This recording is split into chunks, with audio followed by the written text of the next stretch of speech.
Hi all.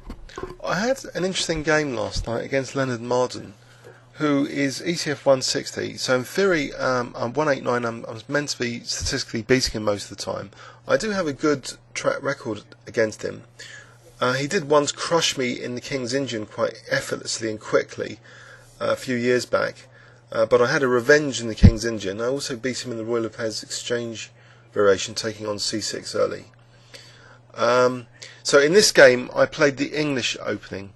I had actually been preparing some lines in the French defence prior to the game, because I thought I was starting to get a bit concerned, the influence of Watson's Dangerous Weapons book, that maybe I should study the mainline French defence systems more. So as it turned out, I was playing white. So anyway. Playing c4 also probably wasn't a great idea, because Alex Efelontis, who we swapped, he played on board 1. Maybe, Leonard could have been preparing for him, because he also plays the English. Leonard played a very, very good system, so he played e5.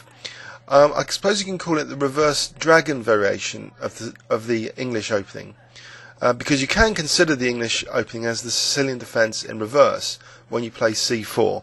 So you've got an extra tempo. So in theory, it should be great, because the Sicilian's great, isn't it? So you're playing this. Black is like playing white, playing for like a quick e4 here. So so you've traded your flank pawn for black's centre pawn, but this is kind of playing either like reverse dragon or reverse accelerated fianchetto. So the knight retreats to b6. And that's got a few useful ideas behind it. For example, the f pawn later might be used. F5 is free later if black arranges that, or maybe just f6 just to support e5. So at the moment, although that knight looks a bit awkwardly placed, black has liberated the game, intensifying the pressure on the d file. Think about also, in the Sicilian what happens. So it's kind of a reverse Sicilian. Knight f3, knight c6, castles. Now he played bishop e7. All my moves so far, they're okay so far. But I do play a major strategic blunder, which maybe is interesting, for those of you that want to play the English opening, to know kind of some of the pitfalls. I managed to go into quite a lot of the pitfalls, and so this is the latest one. So after bishop e6, you see, the vague ideas I do have about this system, I don't really know too much theory about it. One of the reasons I do play the English opening is to avoid having to learn lots of theory. But one of the principles I have here of playing a3 and now b4, this is still not totally bad. But I have the idea of a knight coming to c5 one day, because that's kind of a reverse plan in the Sicilian defence.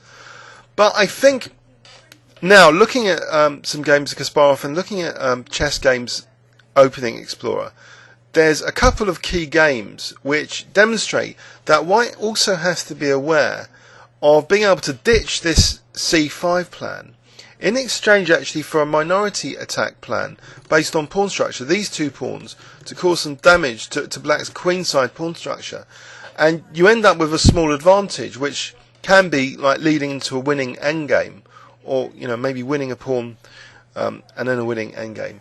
So it's useful to know, though, that there's at least two different long-term plans here to try and make something of this c-file with that semi-open file and this c5 outpost, or these pawns being used as a kind of minority attack against black's pawns. So now black played knight d4, and there's some tricks here which immediately you don't really want to fall into. You don't want to play knight takes e5. This would be a total disaster. Just bishop b3 and black's just won, because the queen moves are now knight c2. But what I played was positionally quite poor. If it had been with white being a little bit secure, this rook not being so vulnerable, if say bishop b2, this may not have been that bad what I played, but as it was bad. I played actually knight takes d4. Now I'm going to show you two grandmaster games from this position and how they played it, but that will be in the next video. In this video I'll just show you this video, this variation, knight takes d4, it's not really a move found on chessgames.com. I think black in this particular position is already better, and according to Rivka is already better. After ed4, maybe, you know, knight a4 is best to at least try and double black's pawns and bishop b2 and accept a passive position. But I made this worse now. I played knight e4, and black now plays bishop d5, and you know, black's got all the pressure here. I don't really want to weaken my king exchanging off this this bishop to have weak light squares. So really I've got absolutely nothing from the opening.